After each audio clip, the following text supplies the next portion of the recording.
Hello class 11th, welcome in the second lecture of equilibrium, and the first topic of today lecture is characteristics of equilibrium constant. Okay, and the first characteristic of equilibrium constant is the value of equilibrium constant for a particular reaction is always constant. यानी कि किसी भी एक particular reaction के लिए equilibrium constant की जो value होती है वो कांस्टेंट या फिक्स्ड होती है. Like that example CH3COOH C2H5 plus H2O, यानी कि this is the hydrolysis of ester. यानी कि हाइड्रोलाइसिस ऑफ एस्टर से हम यहाँ पर एसिटिक एसिड और इथाइल अल्कोहल का फॉर्मेशन करते हैं. इस एक पर्टिकुलर रिएक्शन के लिए जब हम Kc यानी कि इक्विलिब्रियम कांस्टेंट की वैल्यू निकालते हैं तो वो हमारी 4 आती है, यानी कि 4.0 आती है. ये एक फिक्स्ड है. इस रिएक्शन को आप कभी भी कीजिए, कहीं पर भी कीजिए, ठीक है. इसके लिए जो इक्विलिब्रियम कांस्टेंट की वैल्यू आएगी वो आपकी 4 आएगी. ठीक.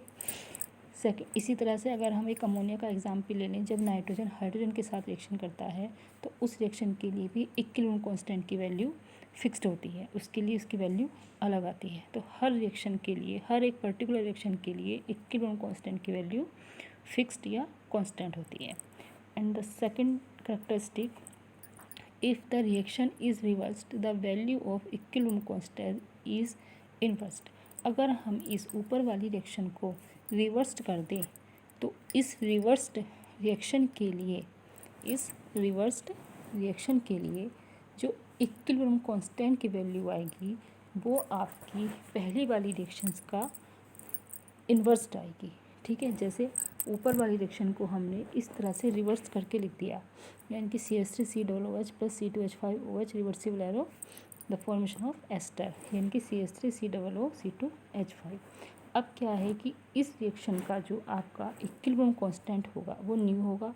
तो इस इक्वेशन के लिए न्यू इक्विलिब्रियम कांस्टेंट की वैल्यू यानी कि Kc की वैल्यू इक्वल होगी पहली वाली रिएक्शन के इक्विलिब्रियम कांस्टेंट की वैल्यू के इन्वर्स्ड. यानी कि इस रिएक्शन के लिए Kc डैश इक्वल हो जाएगा 1/Kc के, और Kc की वैल्यू क्या थी 4, तो इसके लिए आ गया आपका 1/4. ओके.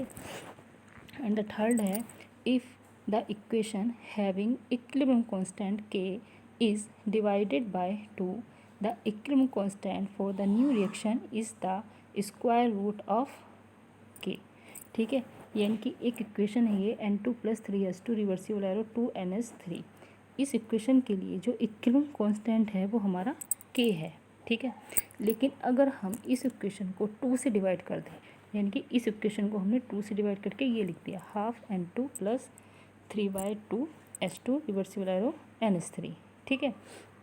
तो इस नीचे वाली रिएक्शन के लिए जिसको हमने 2 से डिवाइड किया उसका जो इक्विलिब्रियम कांस्टेंट होगा वो पहली वाली इक्वेशन के स्क्वायर रूट के इक्वल होगा, यानी कि K dash is equal to हो जाएगा √KK.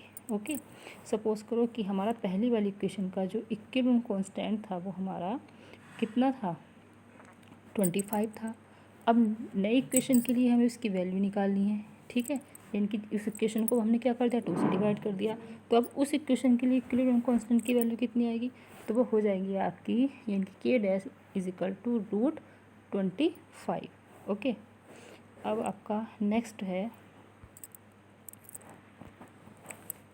Fourth, if the equation having equilibrium constant K is the multiply by 2, the equilibrium constant for the new equation is the square root of K. यानी कि अगर कोई reaction आपकी N2 + 3H2 reversible arrow 2NH3 है और इसके लिए equilibrium constant की वैल्यू जो है वो K है. अब क्या करते हैं कि हम इस इक्वेशन को, ऊपर वाली इक्वेशन को 2 से मल्टीप्लाई करके लिख देते हैं, यानी कि 2N2 + 6H2 reversible arrow 4NH3. तब आपका क्या होता है कि जो इस नीचे वाली इक्वेशन के लिए इक्विलिब्रियम कांस्टेंट यानी कि K डैश आता है वो पहले वाले इक्विलिब्रियम कांस्टेंट के स्क्वायर के इक्वल होता है, यानी कि K dash is equal to K square. Okay. And the fifth property, if the equation having equilibrium constant K is written in 2 step having the equilibrium constant K1 and K2. अगर किसी equation का equilibrium constant जो है वो k है, अब हम क्या करते हैं कि उस इक्वेशन को हम 2 स्टेप में लिख दें। पहले वो 1 स्टेप में लिखी हुई थी, अब हम उसको 2 स्टेप में डिवाइड करके लिखते हैं। तो 2 स्टेप में पहले वाले स्टेप का इक्विलिब्रियम कांस्टेंट k1 होगा, सेकंड वाले स्टेप का जो इक्विलिब्रियम कांस्टेंट है वो k2 होगा। तो ओवरऑल आपका फर्स्ट इक्वेशन का जो इक्विलिब्रियम कांस्टेंट हो जाएगा वो पहले और दूसरे स्टेप के मल्टीप्लाई यानी कि प्रोडक्ट के इक्वल हो जाएगा, यानी कि k is equal to k1 into k2। यहाँ पर ये समरी दी गई हुई है कि अगर इक्वेशन को हम रिवर्स कर देते हैं तो इक्विलिब्रियम कांस्टेंट की वैल्यू 1/k होती है। इक्वेशन को डिवाइड कर देते हैं तो रूट k की इक्वल होती है, मल्टीप्लाई कर देते हैं तो k की स्क्वायर होती है, और डिवाइड कर देते हैं 2 स्टेप में तो k1 into k2 is equal to k होती है। ओके, अब यहाँ पर एक क्वेश्चन है, Kc फॉर द रिएक्शन यानी कि N2+3S2 reversible arrow 2NH3 is 49 at certain temperature. Calculate the value of Kc at the same temperature for the reaction यानी कि NH3 reversible arrow half N2+3/2S2। अब हमें क्या करना है कि जो फर्स्ट इक्वेशन है वो लिखी हुई है N2+3S2 रिवर्सिबल एरो 2NH3, इसके लिए उन्होंने वैल्यू दी है 49। अब क्या कहा है कि इस इक्वेशन के लिए तो Kc की वैल्यू 49 है, लेकिन अब हमने इस इक्वेशन को ऐसे लिख दिया है तो इसके लिए क्या होगी। अब आपको ये चेक करना है कि ये इक्वेशन कैसे लिखे, यानी कि सबसे पहले तो इस इक्वेशन को रिवर्स करा गया होगा। तो क्या करना है कि ऊपर वाली इक्वेशन के Kc को इन्वर्स कर दो, ठीक है। फिर क्या करना है कि अब इस इक्वेशन को क्या करा गया है, उन्होंने 2 से डिवाइड किया गया है। तो जो आपका रिवर्स रिएक्शन का Kc आया था, न्यू Kc आया था रिवर्स रिएक्शन का, उसको क्या करोगे, उसका आप स्क्वायर रूट कर दोगे। ओके, तो here are a solve N2+3S2 reversible arrow 2NH3, इसके लिए वैल्यू क्या थी 49।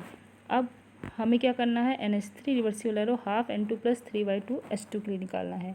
तो पहले तो उन्होंने इस इक्वेशन को उल्टा लिखा होगा, उसके बाद डिवाइड किया होगा। तो इसी तरह से पहले आप क्या करोगे, रिवर्स इक्वेशन का Kc निकालोगे, और रिवर्स इक्वेशन का Kc आएगा Kc इजिकल टू 1/49।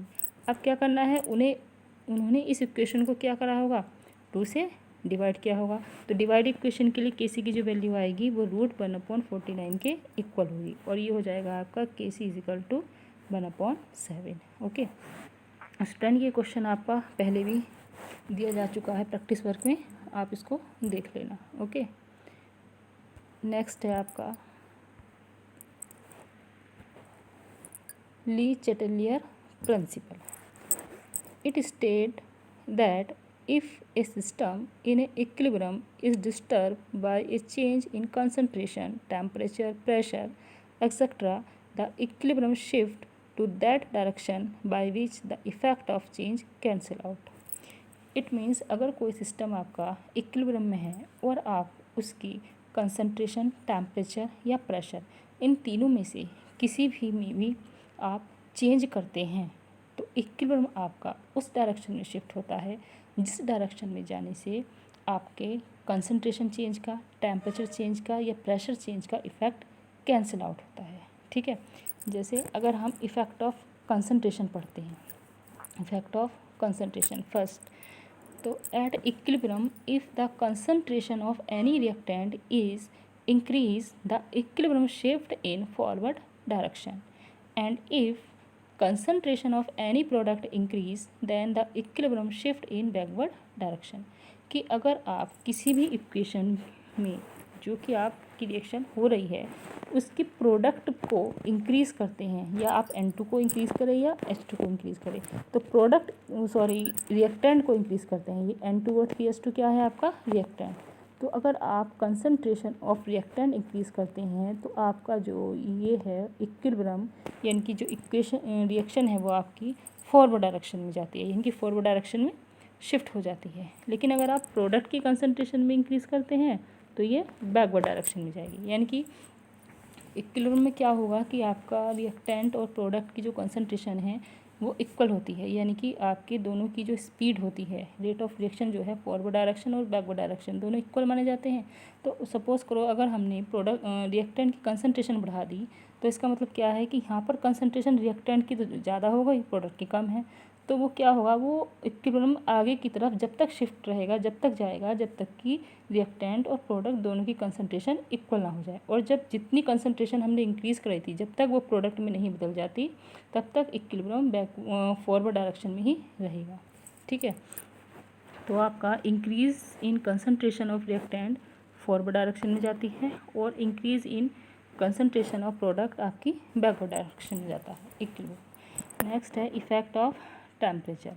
टेम्परेचर के इफेक्ट को पढ़ने के लिए आपको पहले दो टाइप्स की इक्वेशन का रिएक्शन की स्टडी जरूरी है। फर्स्ट है आपकी एक्सोथर्मिक एंड नेक्स्ट है सेकंड है आपकी endothermic. Exothermic, the reaction in which heat release and the reaction in which heat absorb is known as endothermic.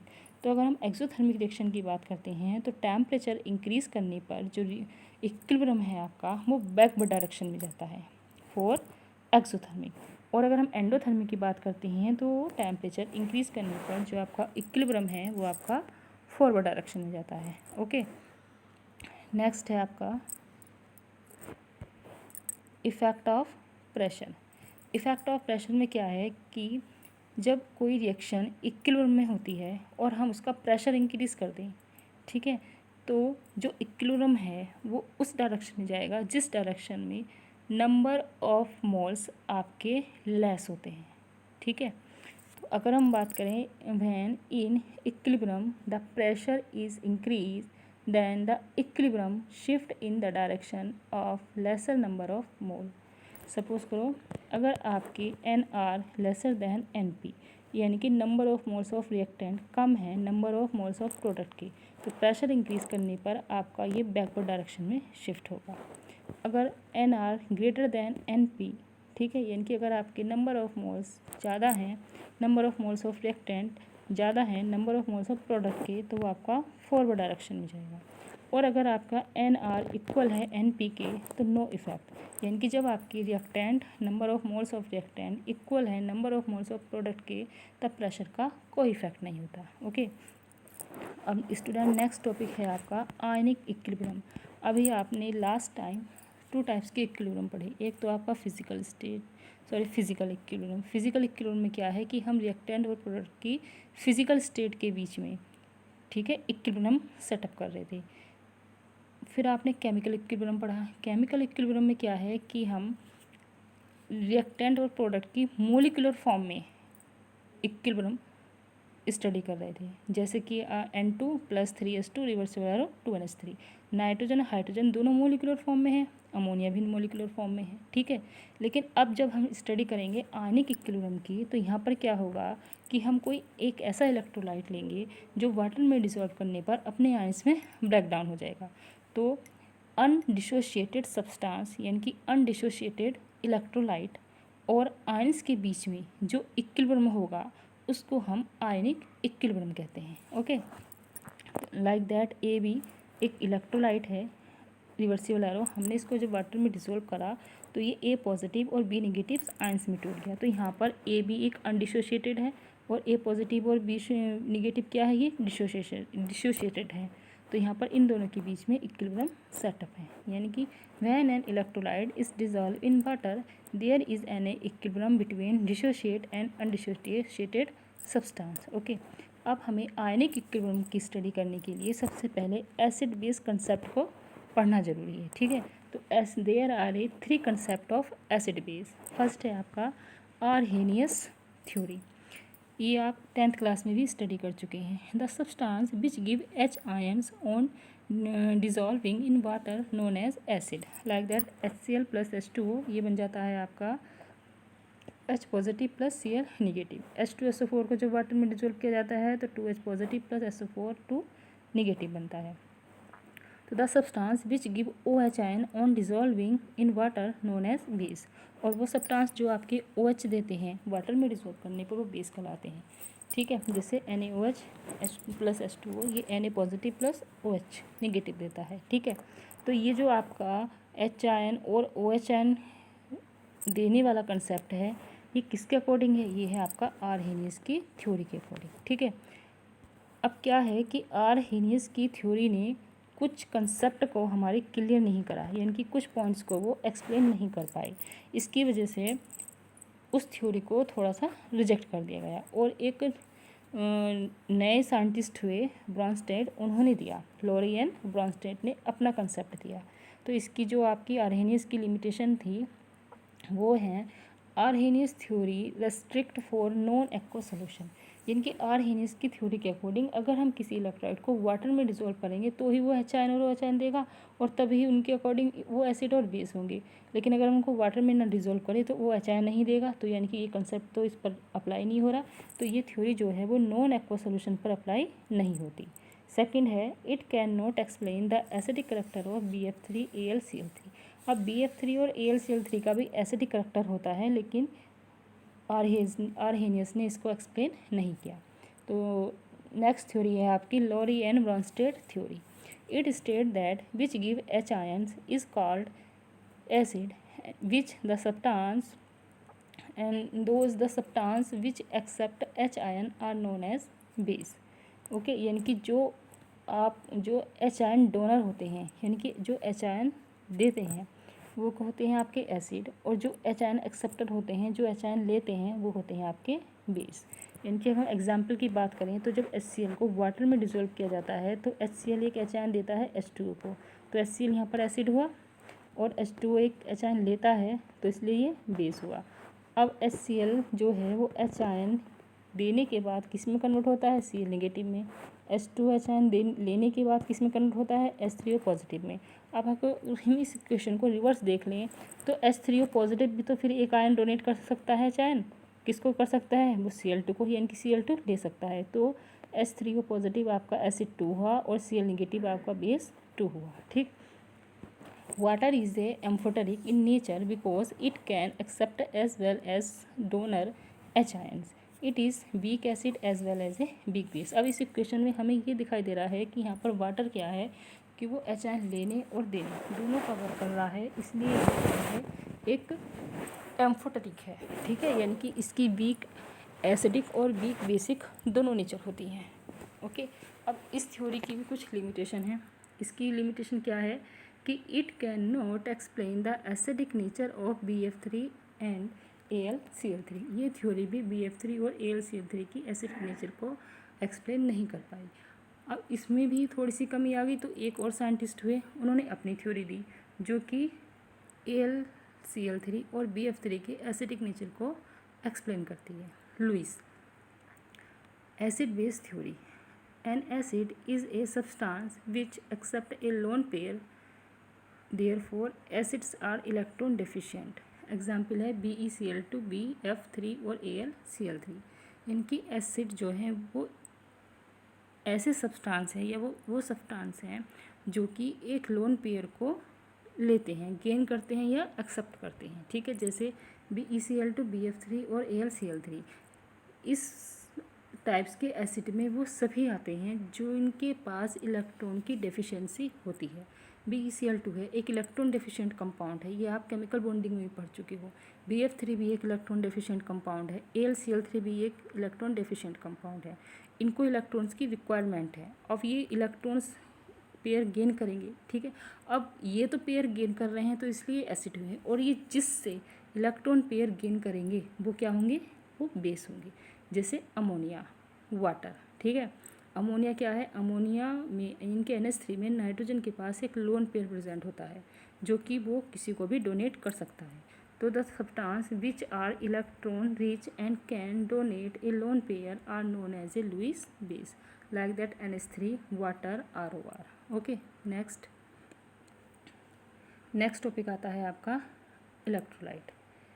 अब इलेक्ट्रोलाइट क्या होते हैं, the substance which dissociate into ions on dissolving water and conduct electricity are known as a electrolyte।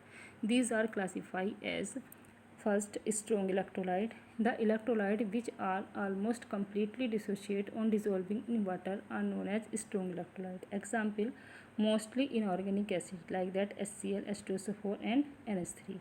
salt में NaCl, Na2CO3, CH3COO, Na and hydroxide of alkaline metals and alkaline earth metals NaOH, KOH, COH का whole twice, MgOH का whole twice। These are a strong electrolytes। okay, next है weak electrolyte, the substance which slightly dissociate into H ions on dissolving in water are known as weak electrolyte, यानी कि जो slightly dissociate होते हैं, completely नहीं होते हैं। Example organic acid, आपके जितने भी ऑर्गेनिक एसिड हैं वो सब वीक इलेक्ट्रोलाइट की तरह काम करते हैं। Hydroxide of a p block element जिस like that NH4OH। The extent of dissociation of a weak electrolyte is represented in the terms of degree of dissociation, यानी कि वीक इलेक्ट्रोलाइट का जितनी अमाउंट डिसोशिएट होती है वो आपकी डिग्री ऑफ डिसोशिएशन कहलाती है। अब डिग्री ऑफ डिसोशिएशन को डिफाइन करने के लिए हमने वीक इलेक्ट्रोलाइट ही क्यों लिया, क्योंकि स्टूडेंट वीक इलेक्ट्रोलाइट का कम्प्लीटली डिसोशिएशन नहीं होता है और स्लो थोड़ा सा डिसोशिएशन होता है और वो भी बहुत धीरे धीरे होता है, तो हम उसका डिग्री ऑफ डिसोशिएशन कैलकुलेट कर सकते हैं। बट स्ट्रॉन्ग इलेक्ट्रोलाइट का जो डिसोशिएशन है वो 100% होता है, कम्प्लीटली होता है और बहुत ही फास्ट होता है। तो जो चीज़ बहुत ज़्यादा फास्ट होती है तो हम उसका कुछ भी डिटरमाइन नहीं कर पाते। जैसे जो रिएक्शन बहुत ज़्यादा फास्ट होती है तो हम उसका रेट डिटरमाइन नहीं कर पाते। यहाँ पर डिसोशिएशन बहुत ज़्यादा फास्ट हो रहा है और कम्प्लीटली हो रहा है तो हम उसका डिग्री ऑफ डिसोशिएशन कैलकुलेट नहीं कर पाते। ठीक है, तो यहाँ पर डिग्री ऑफ डिसोशिएशन को डिफाइन किया गया है, the percentage of dissociation of a weak electrolyte is known as degree of dissociation. Suppose करो कि हमने किसी सब्सटेंस के जो हैं C मोल लिए, ठीक है, और उस C मोल में से X मोल क्या होते हैं, डिसोशिएट हो जाते हैं, तो उसका जो डिग्री ऑफ डिसोशिएशन है यानी कि अल्फ़ा, डिग्री ऑफ डिसोशिएशन को हम अल्फ़ा से डिनोट करते हैं। तो ये अल्फ़ा इज इक्वल टू हो जाता है X/C, जहाँ X क्या है, number of moles of dissociate, और C क्या है, total number of moles of electrolyte. Okay, तो suppose C mole of an electrolyte dissolve in water and X mole of them get dissociate, the degree of dissociation alpha is equal to X/C। ये यहाँ पर gate है, gas नहीं है, gate है। Okay, तो ये आपका ई आ जाता है। ठीक, नेक्स्ट है, अब डिग्री ऑफ डिसोशिएशन पर ही एक लॉ है, Ostwald dilution law, very very important, ये आपका 12th में भी है। सपोज करो एक AB वीक इलेक्ट्रोलाइट है, ठीक है, AB एक बी इलेक्ट्रोलाइट है, इसकी कुछ कंसनट्रेशन भी ली है हमने, उसकी कंसनट्रेशन को हमने C से डिनोट किया है। अब क्या होता है कि सबसे पहले जब हमने इसको वाटर में डाला तो इसका डिसोशिएशन नहीं हो रहा था, लेकिन आफ्टर टी टाइम यानी कि कुछ समय बाद जो है वो इसका डिसोशिएशन हुआ। जब डिसोशिएशन हुआ तो इसके C मोल हमने लिए थे, उसमें से X मोल क्या हो गए, डिसोशिएट हो गए। ठीक है, तो हम इसको लिखेंगे C-C अल्फ़ा, यानी कि अल्फ़ा डिसोशिएट हुए थे, लेकिन जो अल्फ़ा डिसोशिएट हुए थे उसकी भी तो कुछ कंसनट्रेशन होगी, तो इसलिए हम इसको लिखेंगे C-C अल्फ़ा। अब क्या बने, A के भी अल्फ़ा मोल बने और B के भी अल्फ़ा मोल बने, तो जो ये मोल बने यानी कि अल्फ़ा अल्फ़ा दोनों मोल बने, उनकी भी तो कुछ कंसनट्रेशन होगी, तो इसलिए हम इसको C अल्फ़ा और C अल्फ़ा लिखेंगे। ओके, अब इस इक्वेशन के लिए हम निकालेंगे K की वैल्यू, यानी कि डिसोशिएशन कांस्टेंट की वैल्यू, यानी कि K, तो K इज इक्वल टू हो जाएगा इसके लिए active mass of A positive into active mass of B negative upon active mass of AB into active mass of H2। ठीक, अब ये क्या होता है कि जो H2O होता है इसका कोई रोल तो होता है, लेकिन ये क्या है, इसका डिसोशिएशन नहीं होता। जब इसका डिसोशिएशन नहीं होता है और ये कांस्टेंट रहता है तो ये भी हमारा एक कांस्टेंट है K, तो इस वाटर वाले कांस्टेंट को हम इधर ले जाते हैं क्योंकि ये कांस्टेंट बनाना है हमें इसे। ठीक है, तो K active mass H2O is equal to active mass A positive active mass B negative upon active mass AB। अब ये K एक्टिव मास H2O को एक नया कांस्टेंट बना दें हम KD, जहाँ KD क्या है, डिसोशिएशन कांस्टेंट हो जाएगा ये। ठीक है, वो तो आपका इक्विलिब्रियम कांस्टेंट हो रहा था, लेकिन ये डिसोशिएशन कांस्टेंट हो गया। तो KD इक्वल हो गया आपके active mass A positive into active mass B negative upon active mass AB। अब क्या है स्टूडेंट, इक्वेशन में से A पॉजिटिव B नेगेटिव और AB की वैल्यू हमें पुट करनी है। A पॉजिटिव की वैल्यू क्या है, C अल्फ़ा, B नेगेटिव की वैल्यू C अल्फ़ा, AB की वैल्यू क्या है, C अल्फ़ा। तो KD इक्वल हो गया आपके C alpha into C alpha upon C alpha. अब क्या करना है कि हम इसकी मल्टीप्लाई करके तो ये आ जाएगा आपका C² और अल्फ़ा स्क्वायर।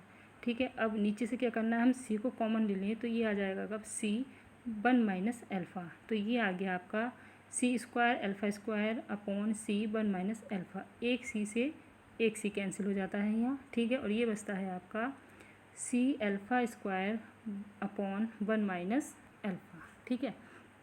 अब क्या है कि ये हमने आपको पहले ही बता दिया है कि the dissociation of a weak electrolyte is very very small, बहुत कम होता है, ठीक है। तो यानी कि जब वीक इलेक्ट्रोलाइट का डिसोसिएशन बहुत कम होता है तो हम 1 माइनस अल्फ़ा को 1 भी मान सकते हैं, यानी कि 1 के कंपैरिजन में हम 1 माइनस अल्फ़ा को नेगलेक्ट कर सकते हैं। तो in case of week electrolyte the value of alpha is very small and can be neglected in comparison to 1, that is 1 minus alpha is equal to 1। तो यहाँ पर 1 माइनस अल्फ़ा की जगह हम 1 रख सकते हैं। तो ये हो जाता है आपका alpha square is equal to K D upon C. अब ये हम यहाँ पर स्क्वायर हटाते हैं तो alpha is equal to root K D upon C, और सी इज इक्वल टू होता है आपका 1 अपॉन वी, ठीक, 1 अपॉन वी। तो सी इज इक्वल टू हो गया आपका 1 अपॉन वी, यहाँ पर सी की वैल्यू रखिए तो ये हो जाता है alpha is equal to root K D into V K. अब ये के डी क्या था, के डी ये कॉन्स्टेंट ही तो था आपका। तो अब हम यहाँ पर इस के डी यानी कि कॉन्स्टेंट को हटा दें और प्रोपोर्शनलिटी का साइन लगा दें, तो ये alpha direct proportional root V K, और वी क्या है, वॉल्यूम यानी कि डाइल्यूशन, यानी कि जैसे जैसे हम वॉल्यूम बढ़ाएंगे, और वॉल्यूम कब बढ़ता है, जब उसमें हम पानी मिलाकर उसको डाइल्यूट करते हैं। तो जैसे जैसे हम डाइल्यूशन बढ़ाएंगे वीक इलेक्ट्रोलाइट का अल्फ़ा यानी कि डिग्री ऑफ डिसोसिएशन जो है वो आपका इंक्रीज करता जाएगा, ठीक है। तो डिग्री ऑफ डिसोसिएशन यानी कि अल्फ़ा डायरेक्ट प्रोपोर्शनल होता है डाइल्यूशन की यानी कि वी के। तो hence the dissociation of a weak electrolyte increase on increasing dilution. This is called Ostwald dilution law. This is a very important और ये 12th में भी है आपका, ओके। अब क्या है कि जैसा ये डेरिवेशन आपका एक वीक इलेक्ट्रोलाइट के लिए था, तो वीक इलेक्ट्रोलाइट में आपका वीक बेस भी हो सकता है और वीक एसिड भी हो सकता है। तो यहाँ पर ये एक जनरल एग्जांपल लेकर मैंने आपको समझाया था, लेकिन अब आपको वीक इलेक्ट्रोलाइट और वीक बेस के लिए यानी कि वीक एसिड और वीक बेस के लिए आपको ओस्टवाल्ड डाइल्यूशन लॉ ऐसे ही आपको करना है, ठीक है। तो यहाँ पर बस रिएक्शन के अकॉर्डिंग ये और ये स्टेप आपका चेंज होगा, बाकी स्टेप आपके ऐसे ही आएंगे। और जहाँ हमने के डी लिया था तो एसिड के केस में हम के ए लेंगे, जहाँ पर डिसोसिएशन कांस्टेंट फॉर एसिड आएगा, और बेस के केस में हम के भी लेंगे, ओके। ये आपको खुद करना है। नेक्स्ट आता है, नेक्स्ट में ये क्वेश्चन है आपका यहाँ जो आपके इसी फॉर्मूले पर अप्लाई होता है, यानी कि K is equal to C alpha square, इस वाले पर आ जाता है। 0.01 m acetic acid solution in which acetic acid dissociate to 20%, calculate dissociation constant of A C, यानी कि के ए हमें निकालना है। सी की वैल्यू दे रखी है और अल्फ़ा की वैल्यू दे रखी है। तो यहाँ पर ये वैल्यू पुट करने के बाद इसकी वैल्यू 4 × 10⁻³ आ जाती है, ओके। नेक्स्ट में ये डिसोसिएशन फॉर बिग बेस के लिए दे रखा है, तो इसको आपको खुद करना है ये। इसके बाद आइए, नेक्स्ट है आपका dissociation of water and ionic product of water. These are very important. Dissociation of water क्या है student? Water is a weak electrolyte that is it is ionised to a very small extent, यानी कि H2O reversible arrow H positive plus OH negative. This ionisation called self ionisation of water, यानी कि इसका ionisation कराने के लिए हमें किसी इलेक्ट्रोलाइट की ज़रूरत नहीं है, इसका आयोनाइजेशन खुद ही हो जाता है और बहुत कम होता है, ठीक है, बहुत ही कम होता है। तो this ionisation is called self ionisation of water. Apply the law of chemical equilibrium to the law of chemical equation, ठीक है। तो इसके लिए K इज इक्वल टू होगा active mass H positive into active mass OH negative upon active mass H2O। अब हमने पहले ही कहा है कि जो वाटर होता है वो वीक होता है, तो इसका डिसोसिएशन बहुत कम होता है। तो कम होने के लिए हम इसको एक ना के बराबर मान लेते हैं, यानी कि कांस्टेंट ही कर देते हैं, लेकिन बस जितना डिसोशिएट हुआ उसके हम आयंस ले लेते हैं, ठीक है। तो since water is ionised to a very small extent, thus the concentration of uionized molecule in H2O remains constant, यानी कि जिसका जितना डिसोसिएशन इसका होना था वो हो गया, बाकी जो हमारा बचा मोलिकुलर फॉर्म में अनडिसोशिएट H2O जो बचा उसको हमने कांस्टेंट मान लिया। तो K2 active mass H2O K dash के इक्वल हो गया, ठीक है।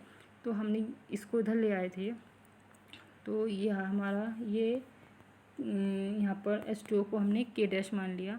अब ये K डैश जो है वो इधर चल जाता है और K इंटू K डैश एक नया कांस्टेंट KW बन जाता है। Then KW is equal to active mass H positive into active mass OH negative. यहाँ पर KW क्या है, आपका आयनिक प्रोडक्ट ऑफ वाटर है।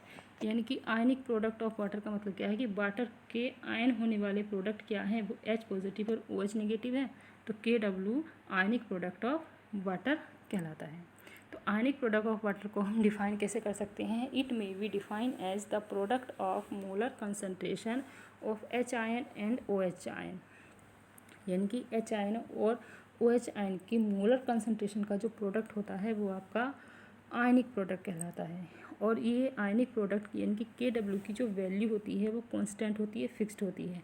तो वाटर के लिए इसकी वैल्यू यानी कि KW की वैल्यू जो होती है वो आपकी होती है 10⁻⁻14। यानी कि 10⁻⁻14 इक्वल होता है H पॉजिटिव और OH निगेटिव के। ठीक है। अब क्या है कि किसी भी प्योर वाटर में H पॉजिटिव यानी कि H आयन जो होते हैं वो H आयन के इक्वल होते हैं। H आयन OH आयन के इक्वल होते हैं, जब भी तो हमारा वाटर जो है वो कैसा होता है, न्यूट्रल होता है। ठीक है। H आयन जो है वो OH आयन के इक्वल होते हैं।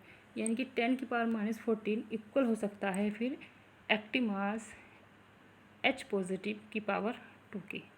ठीक है, इसकी पावर 2 के। तो हमारा क्या है कि इसका अगर हम जब पावर यानी कि स्क्वायर हटाएंगे तो इस पर रूट चढ़ जाएगा। तो रूट 10⁻⁻14 इक्वल हो गया हमारा H पॉजिटिव के। और इसका जब हमने रूट करा तो ये आ गया हमारा 10⁻7 इक्वल हो गया H आयन के। यानी कि H आयन इक्वल होते हैं 10⁻7 के और 10⁻7 इक्वल होती है OH आयन के। यानी कि वाटर में 10⁻7 H आयन और 10⁻7 OH आयन होते हैं। ये इनकी इक्वल नंबर जो है वो बराबर होती है। यानी कि जितने हमारे H आयन होंगे उतने ही हमारे OH आयन होंगे। अगर 10⁻7 H आयन प्रेजेंट है तो 10⁻7 ही OH आयन प्रेजेंट है। ठीक। अब इन्हीं के अकॉर्डिंग इनकी H आयन की कितनी कंसंट्रेशन प्रेजेंट है उसी के ऊपर इनको एसिड और बेसिक में डिफाइन किया गया है। If H ion concentration greater than 10⁻7 m तो सोल्यूशन विल बी एसिडिक। यानी कि अगर किसी भी सोल्यूशन में H आयन कंसंट्रेशन ज़्यादा होती है तो वो कैसा काम करता है, वो काम करता है आपका एसिडिक का। ठीक है। तो यहाँ पर H आयन कंसंट्रेशन ग्रेटर है 10⁻7 के तो solution will be acidic. Next case में क्या है, H ion concentration lesser than 10⁻7 m then solution will be basic. अगर कम होती है तो वो नेचर में बेसिक होते हैं। और अगर हमारी 10⁻7 इक्वल है H ion concentration H ion equal है 10⁻7 के तो solution will B neutral. Okay student, ये आप वीडियो देखिए, इसका PDF आपको सेंड कर दिया जाएगा। आपको जो भी कोई प्रॉब्लम होगी वो हम क्वेरी टाइम में डिस्कस करेंगे। ओके।